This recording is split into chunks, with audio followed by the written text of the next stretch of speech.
If then we allow that it is this highest good that essentially matters, then consciousness is not in earnest with morality at all. For in this highest good, nature does not have a different law from that of morality. Hence, moral action itself is ruled out. For action takes place only on the assumption of a negative which is to be set aside by the action. But if nature is in conformity with the moral law, the latter would in fact be violated by the setting aside of what is in existence.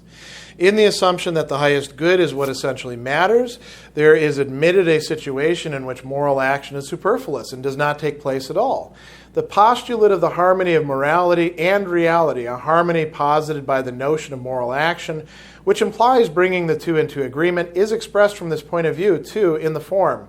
Because moral action is the absolute purpose is that there should be no such thing as moral action.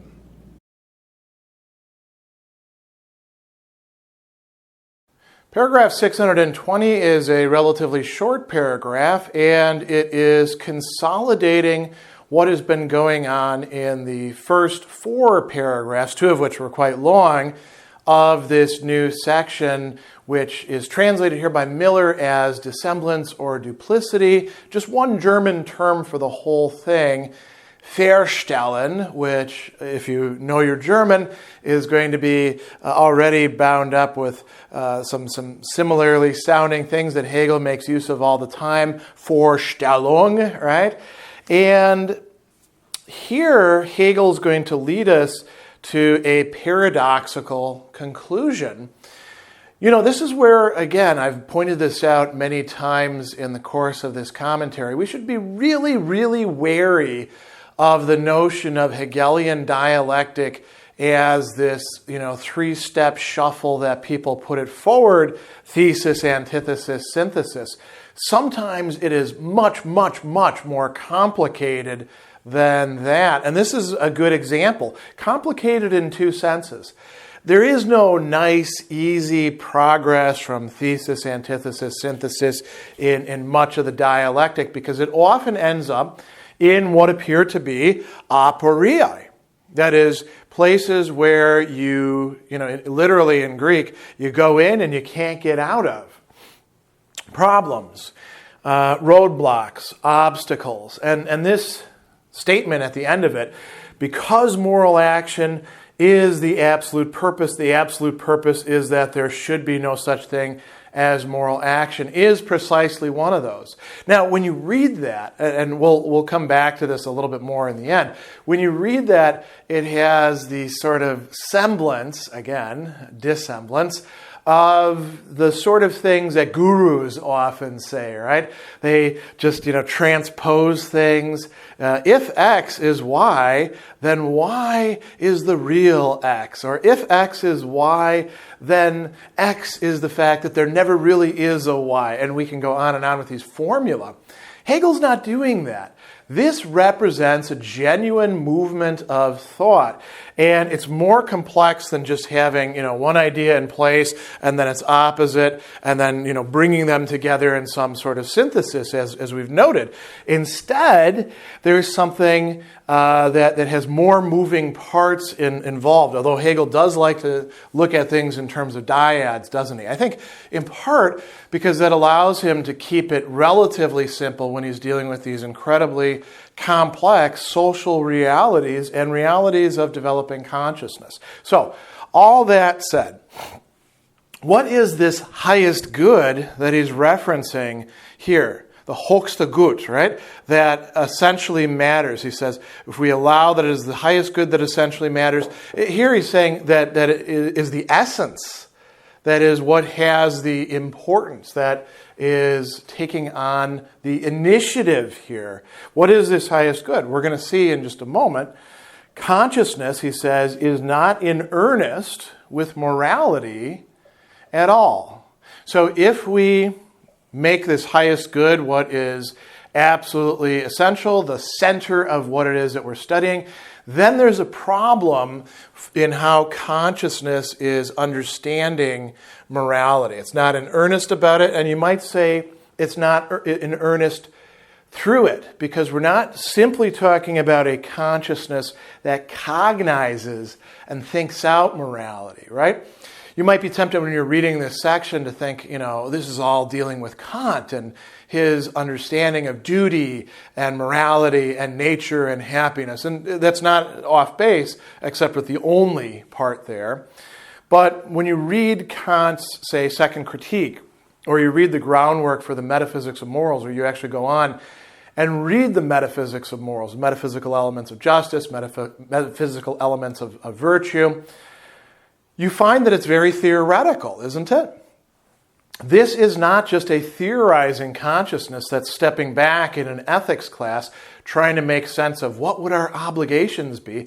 This is a consciousness that is out there in the world trying to figure out how to live the best life, how to put itself in touch with what is most essential, how to embody or at least be in some sort of connection with the highest good, and that is being understood here in terms of morality and moral duty, as well as, of course, nature, happiness, drives, inclinations, all of those sorts of things, which we hope can be incorporated. But at this point, they can't. So he says, in this highest good, nature does not have a different law from that of morality. So that's what we've talked about this already in the other paragraphs, but that's what we begin from in this paragraph. Nature has its own law, its own system of regularities, of cause and effect, how things happen in this entire realm that we call nature, which includes not only the natural world, but also us as psychophysical beings and as social beings who have some sort of, you could call them social or psychological laws that don't perhaps govern us entirely, but certainly condition us much of the time. And then we have morality, and we could say, does morality really have a law, or isn't morality itself a law? And if we're adopting the Kantian perspective, of course, Kant, this is one of his great, you could say, one of his great achievements in terms of the history of ethics, is thinking through this idea of an identification of morality, not just with laws, but with law as such. You might say law-likeness, or not, I would say legality, although that has the wrong sort of implication, the case of what is required to be a law, to be a genuine law. And nature and morality somehow are harmonized so that they're not lacking this interface in the law. Now, this is postulated, right? This is not something that we actually do observe in nature, but it is something that we can think. We can imagine a society in which everybody, every human being, let's leave all the other animals and growing things of nature out of it, but in which every human being somehow is brought to recognize the moral law in its fullness, in its totality, perhaps in a developmental way. And because they recognize it, they are properly motivated by it. Their drives, their inclinations towards happiness, whatever that happens to be. Kant, remember, defined happiness as the satisfaction of all of our desires and inclinations. Those are all oriented in the right way to achieve the ends or the goal or the purpose of morality. Now, what is the upshot of this? Hegel says, this rules out moral action, moral Handeln, or Handlung, right? Not just acting at one point, not just the tat, the deed, but acting in a consistent way. We could think of this as moral comportment becomes impossible as well. Now, why? Does this mean that we no longer act? We no longer comport ourselves? We no longer have styles of approach to life? No, it's not that. It's just that it no longer is moral. So the action is, you could say, besides the point. It loses its meaning. And this is a big problem. Why? He says that action takes place. Why do we act in the first place? Why do we behave? That's another way of translating Handel, right? Action takes place only on the assumption of something negative, a negative. Etwas Negatives. And here, this setting aside, Hegel uses the term, aufzuheben in here. Aufheben, right? The zu is just a part of the thing that gets introjected there. It's a particle that you need in the German in order to make this sentence work. So aufheben, the process of sublation. Here it's being translated as merely setting aside, but you could think about this. In every moral action, there is a taking the raw material that you have in front of you, which is usually quite messy and often quite screwed up, and you are transforming it, you are incorporating it, you are throwing parts of it away, and you're keeping other parts of it, and you're incorporating them into a greater whole, which is the moral action or line of behavior, comportment that you are yourself engaging in. That is part of what makes it moral action. You have to strive, you have to rise above, you have to exert agency in relation to a world that is not rewarding you and not motivating you to do the right thing. So if the world is already doing that for you, it seems like you can't actually engage in moral action, and this whole setting aside thing, this Aufhebung in this passage is how he's talking about it, of what exists, the Seiendes, the thing that has being. It can't really take place, can it? You only have how things actually are. And although, maybe your teacher will give you a sticker or a gold star for being a good boy or good girl, it really doesn't matter. It's deprived of its meaning, isn't it? So he says, if nature is in conformity with the moral law, then the moral law would be violated by the setting aside of what is in existence. So what allows us to act in a moral way? The fact that there isn't a perfect coincidence between these two. But here we're postulating that there is this harmony or coincidence between the two. So he says that the postulate of the harmony of morality and reality, right? A harmony posited by the notion of moral action, the concept, the Begriff of moral action, which implies bringing the two into agreement. We're having that as an end. That is what we're trying to do. We're trying to make the world a better place. We're trying to make the world, in some respect, the reality that we're dealing with, map on to what the ideal morality would be requiring of it, but it's not yet there. When we postulate that, we are in effect saying that it's already there and just has to be realized by us. We're sort of placing ourselves on the right side of history, as people say. And as soon as you start talking about things that way, people get very worked up and then they very quickly lose their enthusiasm about that. Because hell, if I'm on the right side of history already, what does it matter if I put myself into it? What does it matter if I struggle against my inclinations? Why not just do what comes naturally to me, right? So he goes on, and this is where we get to the end. He says that expressed from this point of view, we can have it in this form. Because moral action is the absolute purpose, and we saw that moral action is the absolute purpose. It's not just about having morality out there as a set of standards.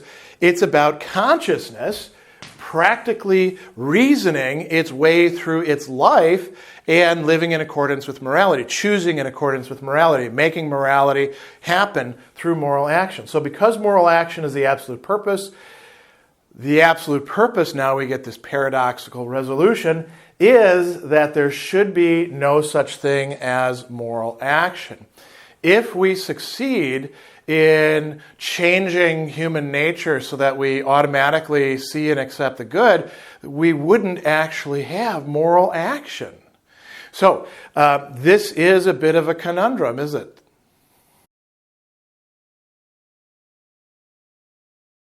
When we put together these moments which consciousness has traversed in its ideas of morality, it is clear that each one in turn is superseded in its opposite.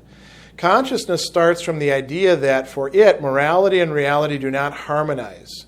but it is not in earnest about this. For in the deed, the presence of this harmony becomes explicit for it. But it is not in earnest even about this deed, since the deed is something individual. For it has such a high purpose, the highest good. But this again is only a dissemblance of the facts, for such dissemblance would do away with all action and all morality. In other words, consciousness is not, strictly speaking, in earnest with moral action. What it really holds to be most desirable, to be the absolute, is that the highest good be accomplished and that moral action be superfluous.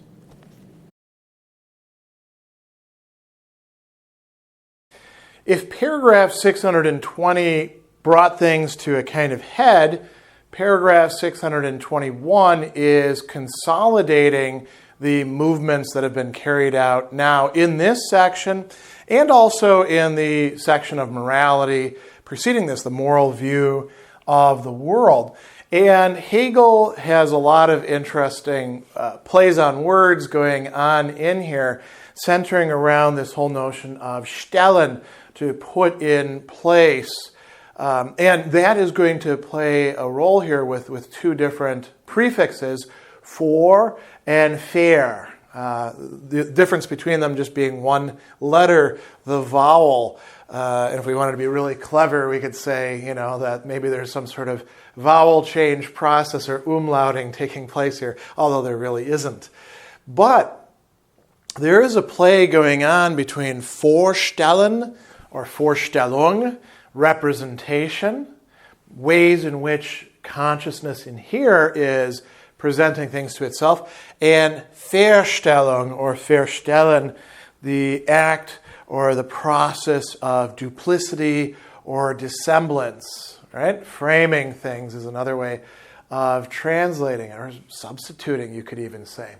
And so Hegel begins this paragraph by saying, when we put together these moments, when we stellen the momenta, the different passages that we've seen, the different dynamics that are going on, the different resting points, when we set them all out for ourselves in a kind of tableau, when we bring them before consciousness in that way, whether in a graphic way, say using a blackboard or a piece of paper, or reading them in the text itself, or visualizing these in our own mind, setting them out, he says, consciousness has traversed these in its ideas of morality.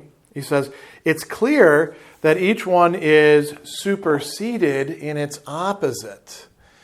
And so each of these representations, you could say, each of these positions of consciousness, there's a process of supersession or Aufhebung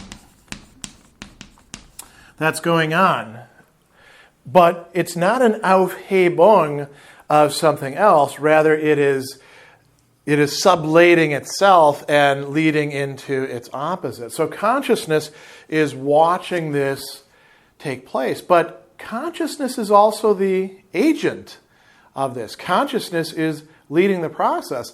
And consciousness is not just interested, as I've said many times, in this as a theoretical exercise. It's got practical implications, and this has to do with how consciousness situates itself in the world as moral consciousness, as an agent. So he says each of these is superseded in its opposite. What happens? Consciousness starts out from the idea that for consciousness, morality and reality do not harmonize.